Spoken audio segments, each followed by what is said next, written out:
রব পাবে না। যে তোমাকে বুঝিয়েছে উমুক তুমুক জায়গায় যেতে হবে, সে তোমাকে ভুল বুঝিয়েছে। তোমার রব সূরা জিনে বলছে, ওয়ান্নাল মাসাজিদা লিল্লাহ ফালা তাদউ মা আল্লাহি আহাদা। আর আল্লাহর ঘর মসজিদ, আল্লাহ ব্যতীত অন্য কারো ইবাদত হবে না।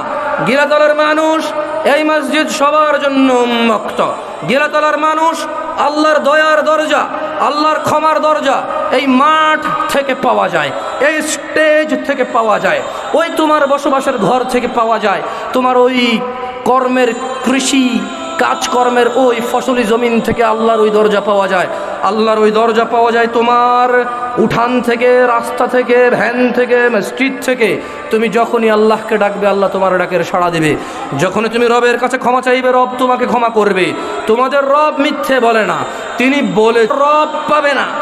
যে তোমাকে বুঝিয়েছে উমুক। চ্যানেলটি সাবস্ক্রাইব করে আমাদের সঙ্গেই থাকুন।